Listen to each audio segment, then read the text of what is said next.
Hey guys, today I'm going to, I should say ladies, right? Because a lot of people with Hashimoto's thyroiditis are women. But regardless, I'll say you hello everybody. I am going to talk to you about today Hashimoto's thyroiditis. It is something that I see every day again and again. I have a very busy clinic. I see a lot of diabetes and thyroid patients, and my job is just educating my patient every day. I get a lot of questions about Hashimoto's thyroiditis.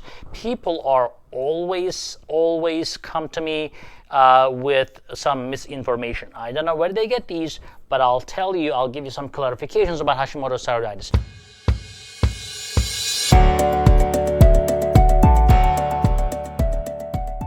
Let's start with where that name comes from first, right? Hashimoto. Hashimoto is a Japanese name. The doctor who found this was called Dr. Hashimoto's. Doctors love that. They want to give their name when they find something. Graves' disease, very similar to Hashimoto's thyroiditis, autoimmune thyroiditis. They're all kind of in the same spectrum. Guess who found the Graves' disease? Dr. Graves. Like, I'm gonna put my name on something eventually, right? So, anyways, Hashimoto's thyroiditis is a pathological diagnosis. What does it mean? Basically, it means that if you take somebody's thyroid out, cut them nicely, put it in a slide, look at the microscope, under the microscope, and see what it looks like. So Dr. Hashimoto was looking. He was a curious guy, and he looks at this thyroid, specimens, and then he realized that some people have inflammation in their thyroid, but that they don't really have a thyroid disease per se. They don't have like thyroid abnormalities outside in their blood or in their. They're not even symptomatic a lot of times. And then he said, well, I'm going to call this Hashimoto's because there's inflammation here. Okay, I found this. Nobody said this, so here's the disease. So Hashimoto's thyroiditis is a pathological diagnosis. It is not a clinical diagnosis. So clinical diagnosis in this case would be hypothyroidism, which is underactive thyroid. Now, underactive thyroid can be from a variety of reasons, and one of the most common reasons in the United States is Hashimoto's thyroiditis. It is typically genetically inherited, so someone in your family have this problem. So what happens is there are a bunch of antibodies that do not like your thyroid. So sometimes immune system creates these malformed immune cells that do not know what they're doing. So basically, I call them like a terrorist cells of the immune system. So they will attack of their own. So when they are getting trained in thymus and lymph nodes, these immune cells are trained to not to attack of their own. They tell them, okay, this is us, this is thyroid, this is liver. Okay, don't touch this. Go kill the bacteria. Go kill the virus. Go kill the cancer. But guess what? Like students, right? Not everybody who goes to medical school comes out a great doctor, or not everybody who goes to military school comes out as a great soldier. Sometimes some of them will be crazy. So some of these immune cells are crazy, and they do crazy things. They make these antibodies that go attack the thyroid cells, and as a result, your poor thyroid, it tries to defend it. As a result, most of the time your thyroid will get larger to try to defend it, and sometimes patients just find it out as what's going on. There's like a little bit of a bulginess in my neck, where did that come from?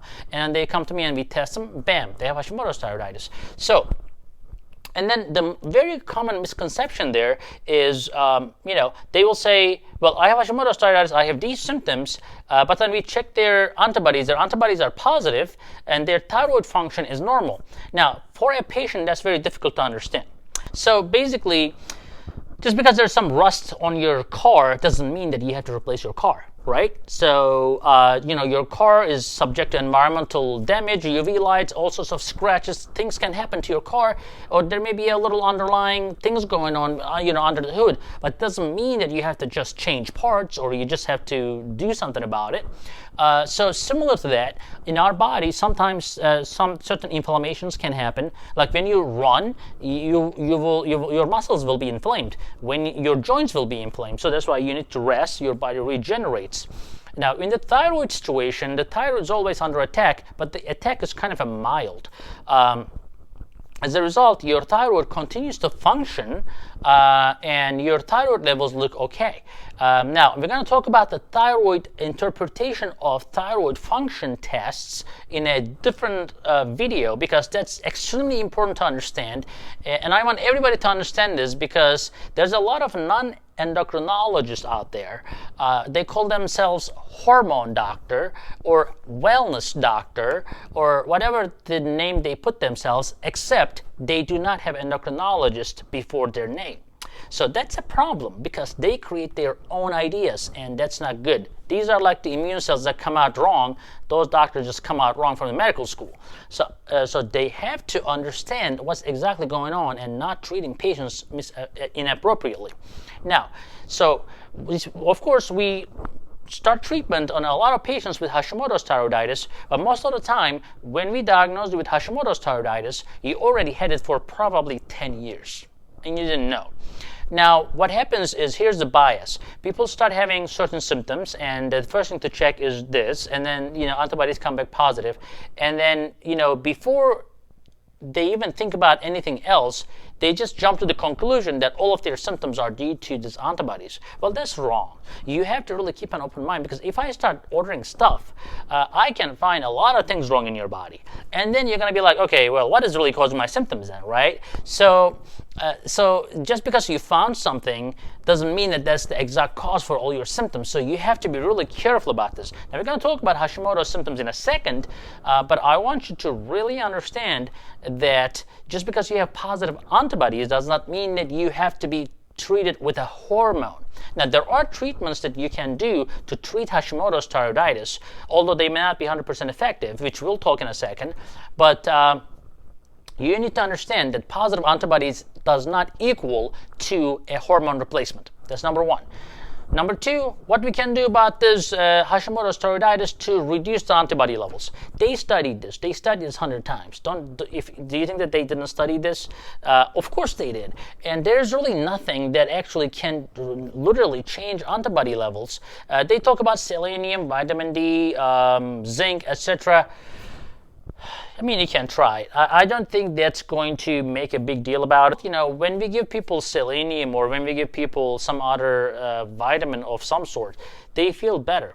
You know why? Because they believe it's going to help them.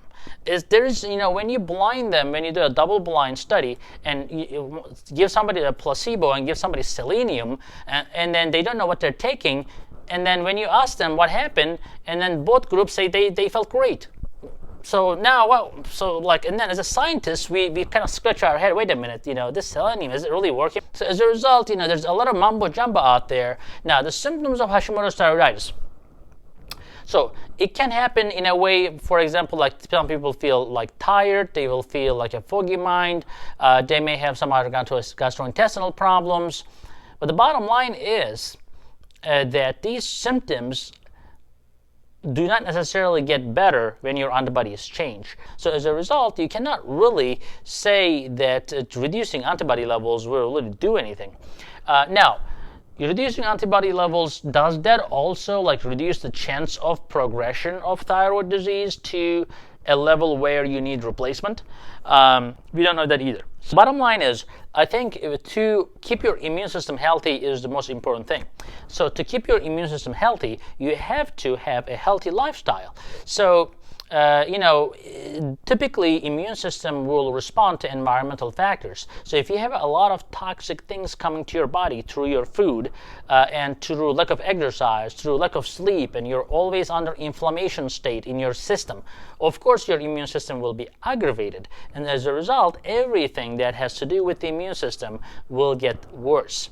So think about this. Anarchy in a country will get worse when the government is weak, right? So you have to sometimes just strengthen the government instead of trying to chase every little freak out there. So keeping your body strong, eating healthy, sleeping better, and there's a lot of ways about this. Again, you have to think positive about yourself. You have to basically look at your entire life and tell yourself that you will feel better.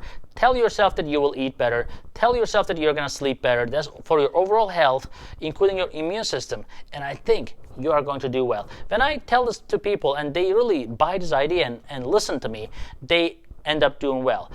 Those people who end up chasing supplements and this and that, going doctor shopping, they end up going nowhere, and they always feel miserable because they are looking at the wrong place, they are looking at the wrong thing, and they have a negative idea about themselves. They think that the thyroid is messing their whole life. Well, if you think that way, it will be that way. So you need to make sure you change your frame of mind, and if your doctor says you need a replacement, take it. But if you're, of course, it has to be a reasonable doctor, because I see a lot of patients, that's very important. I see a lot of patients who are put on thyroid replacement for no reason.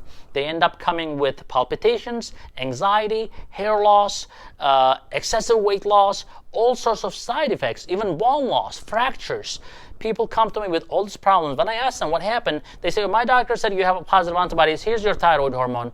And when I look at their history, there was no reason to start a thyroid hormone. So do not be a victim of these charlatans who makes you believe that you have a thyroid problem and puts you on thyroid treatment, and then next thing you know, you have all sorts of problems. You know, a lot of times I just stop the thyroid medication and bam, their thyroid levels actually return to normal, and they always stay normal. So as a result, they never needed thyroid replacement to begin with. So trust your doctor, trust your instincts as well, and make sure that you do not go into the wrong direction.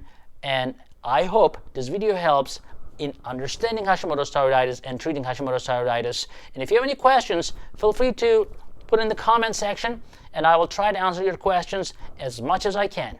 And we'll see you in the next video. Remember to subscribe, and remember to share the word.